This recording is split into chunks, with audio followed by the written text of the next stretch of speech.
नमस्कार. विज्ञानयात्री रॉजर ओलकॉट स्पेरी यांचे जीवनचरित्र आणि त्यांचे वैज्ञानिक योगदान या संदर्भात आपल्याशी संवाद साधण्याचा हा एक प्रयत्न आहे. अशा महत्त्वपूर्ण विषयासाठी कृपया या चॅनलला सबस्क्राईब करा. आपली मते आणि सूचना कमेंट बॉक्समध्ये लिहा. विज्ञानयात्री रॉजर ओलकॉट स्पेरी हे अमेरिका देशाचे चेता जीवशास्त्रज्ञ, न्यूरोसायंटिस्ट आणि सन 1981 सालच्या शरीरक्रियाशास्त्र, औषधशास्त्र, वैद्यकशास्त्र शाखेच्या नोबेल पुरस्काराची मानकरी. सन 1950 ते सन 1960 या कालावधीत रॉजर ओलकॉट स्पेरी यांनी मांजरी, वानर आणि मानवावर प्रयोग केले. त्यांनी मेंदूच्या कॉर्पस कॅलोझम याचा अभ्यास केला. कॉर्पस कॅलोझम हा मेंदूचा दोन्ही गोलार्धांना जोडणारा न्यूरॉन्सचा मोठा समूह आहे.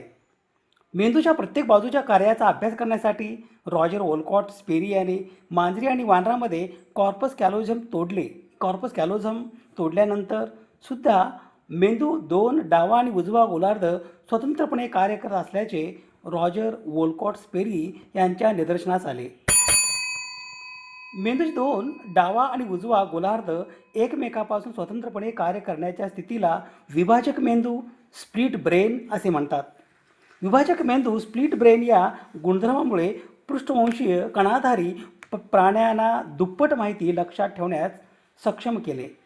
विभाजित मेंदू किंवा छेदित मेंदू ही एक वैद्यकीय स्थिती किंवा मानसशास्त्रीय संकल्पना आहे, जिथे मेंदूचे दोन भाग जोडणारा मुख्य पूल कॉर्पस कॅलोझम कापला जातो किंवा विलग होतो. मानवी मेंदू दोन भागात, डावा गोलार्ध आणि उजवा गोलार्ध विभागलेला असतो. या हे दोन्ही भाग कॉर्पस कॅलोझम नावाच्या मज्जातंतूच्या जाळ्याद्वारे एकमेकाशी बोलतात किंवा माहितीचे देवाणघेवाण करतात. जेव्हा गंभीर फेफरे एपिलेप्सी थांबवण्यासाठी शल्यचिकित्सा सर्जरी करून हा जोडणारा भाग कापला जातो, तेव्हा त्याला स्प्लिट ब्रेन असे म्हटले जाते. मेंदूचे दोन्ही भाग एकमेकापासून स्वतंत्रपणे काम करतात. त्याच्या डाव्या हाताला काय माहीत आहे हे ते उजव्या हाताला समजत नाही. डाव्या डोळ्याने पाहिलेली वस्तू उजव्या बाजूला प्रक्रिया होते, पण ते शब्दात सांगताना अडचण येते, कारण भाषेचे केंद्र डाव्या बाजूला असते. नंतर रॉजर ओलकॉट स्पेरी यांनी एपिलेप्सी व सीझर डिसऑर्डरच्या उपचारासाठी विभक्त केलेल्या कॉर्पस कॅलोझमच्या सहाय्याने मानवामध्ये त्याच कल्पनाची चाचणी केली. रॉजर ओलकॉट स्पेरी यांच्या मते मानवी मेंदूतील गोलार्धाचे कार्य वेगवेगळे होते. डाव्या गोलार्धाने भाषेचा अर्थ लावला, परंतु उजव्याने नाही. एपिलेप्सी, अपस्मार, फेफरे, फिट्स येण्याचा आजार हा मेंदूशी संबंधित आहे. हा दीर्घकालीन आजार आहे, ज्यामध्ये मेंदूतील विद्युत प्रवाहामध्ये अचानक व असामान्य बिघाड होतो. यामुळे व्यक्तीला वारंवार झटके किंवा आकडी येते. सीझर म्हणजे झटक्याची ती तात्कालिक घटना होय. अचानक शुद्ध हरपणे किंवा चक्कर येणे, शरीर ताठर, कडक होणे किंवा हातपायांना हिसके बसणे, काही सेकंदासाठी एकाच ठिकाणी थक्क होऊन राहणे, तोंडाला फेसाळ गर्दी होणे किंवा नकळतपणे हातपाय हलणे, अचानक भीती आणि अनामिक चिंता वाटणे ही लक्षणे आहेत. डोक्याला गंभीर दुखापत किंवा आघात, अनुवंशिकता, कुटुंबात कधी आजार असणे, मेंदूचा संसर्ग, जंतुसंसर्ग किंवा तापामुळे मेंदूवर परिणाम, जन्माच्या वेळी मेंदूला ऑक्सिजन कमी मिळणे हे संभाव्य कारणे आहेत. मेंदूतील विद्युत लहरी तपासण्यासाठी इलेक्ट्रोएन्सेफेलोग्राम आणि MRI स्कॅन केला जातो. नियमित औषधोपचाराद्वारे या आजारावर पूर्ण नियंत्रण मिळवता येते. रॉजर ओलकॉट स्पेरी यांचा जन्म दिनांक 20 ऑगस्ट 1913 रोजी अमेरिकेच्या हार्टफोर्ड, कनेक्टिकट येथे झाला. स्थानिक शाळेत हॉल हायस्कूल येथे त्यांचे शालेय शिक्षण पूर्ण झाले. ओबर्लिन कॉलेजमधून सन 1935 त्यांचे पदवी शिक्षण आणि सन 1936 त्यांचे पदव्युत्तर शिक्षण पूर्ण झाले. सन 1941 शिकागो विद्यापीठातून डॉक्टर पॉल ए वेस यांच्या मार्गदर्शनाखाली प्राणीशास्त्र विषयातील संशोधन पदवी PhD शिक्षण पूर्ण केले. सन 1942 रॉजर ओलकॉट स्पेरी यांनी प्रायमेट बायोलॉजी एर्कस प्रयोगशाळेत संशोधन कार्य केले. प्रायमेट बायोलॉजी एर्कस प्रयोगशाळा हे हार्वर्ड विद्यापीठाच्या संलग्नित एक संस्था आहे. प्रायमेट बायोलॉजी एर्कस प्रयोगशाळा येथील रॉजर वोलकॉट स्पेरी यांचे संशोधन कार्य प्रेरक चेतातंतू, मोटार नर्व आणि संवेदी चेतातंतू सेन्सरी नर्व यांची पुनर्रचना या संदर्भात होते. सन 1946मध्ये रॉजर वोलकॉट स्पेरी हे शिकागो विद्यापीठात सहाय्यक प्राध्यापक आणि नंतर सहयोगी प्राध्यापक या पदासाठी रुजू झाले. सन 1949मध्ये नियमित छातीचा एक्सरे करताना रॉजर वोलकॉट स्पेरी यांना क्षयरोग झाल्याचे आढळले. क्षयरोगाच्या उपचारासाठी त्यांना न्यूयॉर्कमधील ॲडिरोनॉक पर्वतातील सरनाक तलाव येथे ठेवण्यात आले. न्यूयॉर्कमधील ॲडिरोनॉक पर्वतातील सरनाक तलाव येथील क्षयरोग उपचार कालावधीत रॉजर वोलकॉट स्पेरी यांनी मन आणि मेंदू या विषयीच्या संकल्पना याचे लेखन केले. रॉजर वोलकॉट स्पेरी यांचे मन आणि मेंदू हा लेख सन 1952मध्ये अमेरिकन सायंटिस्ट या संशोधन मासिकात प्रकाशित झाले. आजारातून बरे झाल्यानंतर त्या सन 1952मध्ये रॉजर वोलकॉट स्पेरी यांनी शिकागो विद्यापीठात मानसशास्त्राचे सहयोगी प्राध्यापक पदावर कार्यरत होते. सन 1954मध्ये त्यांनी कॅलिफोर्निया इन्स्टिट्यूट ऑफ टेक्नॉलॉजी कॅलटेक येथे प्राध्यापक म्हणून पद स्वीकारले.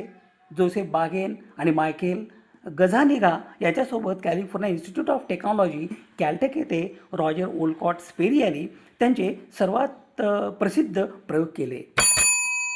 विभाजक मेंदू स्प्लिट ब्रेन या संकल्पनेच्या संशोधन कार्यासाठी रॉजर वोलकॉट स्पेरी यांना सन 1981 सालचा शरीरक्रियाशास्त्र, औषधशास्त्र, वैद्यकशास्त्र शाखेचा नोबेल पुरस्कार देऊन गौरवण्यात आले.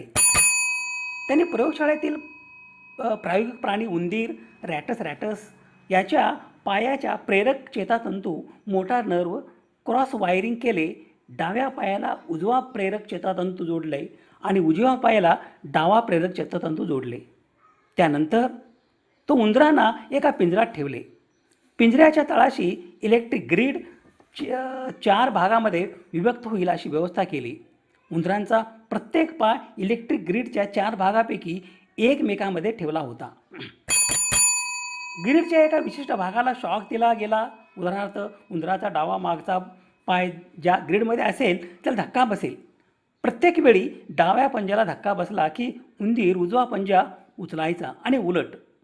रॉजर वोलकॉट स्पेरी यांना हे जाणून घ्यायचे होते की उंदीर चुकीचा पंजा उचलत आहे हे समजण्यासाठी उंदराला किती वेळ लागेल. वारंवार केलेल्या चाचण्यानंतर रॉजर वोलकॉट स्पेरी यांना असे आढळले की उंदीर योग्य पंजा उचलण्यास कधी शिकलेच नाही. या प्रयोगातून रॉजर वोलकॉट स्पेरी यांनी काढलेले निष्कर्ष असे होते: काही कौशल्य केवळ कठोर असतात आणि त्या पुन्हा शिकता येत नाहीत. प्रयोगशाळेतील प्रायोगिक प्राणी उंदीर रॅटस याच्या मज्जासंस्थेच्या कोणतेही अनुकूल परिणाम झाले नाही. शिवाय कोणतेही प्रशिक्षण प्रतिसाद बदलू शकत नाही. रॉजर वोलकॉट स्पेरी यांनी कॅलिफोर्निया इन्स्टिट्यूट ऑफ टेक्नॉलॉजी येथे सायकोबायोलॉजी एमिरेटस प्राध्यापक म्हणून काम केले.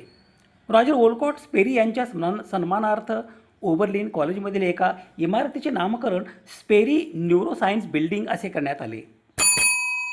रॉजर वोलकॉट स्पेरी हे प्रसिद्ध अमेरिकन मज्जातत्त्वज्ञ, न्यूरोफिजिओलॉजिस्ट आणि नोबेल पुरस्कार विजेता शास्त्रज्ञ होते. त्यांना 1981 सालमध्ये स्प्लिट ब्रेन संशोधनासाठी वैद्यकशास्त्रातील नोबेल पुरस्कार मिळाला. त्यांनी उजवे आणि डावे मेंदू यांच्या विविध कार्यप्रणाली संदर्भात महत्त्वपूर्ण संशोधन केले. मेंदूच्या दोन्ही भागांमधील गोलार्धामधील संबंध आणि त्यांचे कार्य कसे चालते, मेंदूचे विभाजन संशोधन हे त्यांनी स्पष्ट केले. त्यांच्या या शोधकार्यासाठी त्यांना सन 1981चा वैद्यकशास्त्र, शरीरक्रियाशास्त्र, औषधशास्त्र शाखेचा नोबेल पुरस्कार देण्यात आला. दिनांक 17 एप्रिल 1994 रोजी अमेरिकेतील पॅसाडोना कॅलिफोर्निया येथे रॉजर वोलकॉट स्पेरी यांचे निधन झाले. विज्ञानयात्री रॉजर वोलकॉट स्पेरी यांच्या स्मृतीस विनम्र अभिवादन. शोध संदर्भासाठी यादी आहे. समाजहिताच्या एखाद्या वैज्ञानिक विषयासंदर्भात प्रबोधन करणे, जागतिक समस्यांचे निराकरण करण्यासाठी सामाजिक इच्छा आणि संसाधन एकत्रित करणे आणि मानवतेच्या यशाचा उत्सव बळकट करणे यासाठी सुवर्ण संधी म्हणजे सामाजिक आणि वैज्ञानिक सण आणि उत्सव. अशा महत्त्वपूर्ण विषयासाठी कृपया चॅनलला सबस्क्राईब करा. आपली मते आणि सूचना कमेंट बॉक्समध्ये लिहा. विज्ञाननिष्ठा हीच जीवननिष्ठा.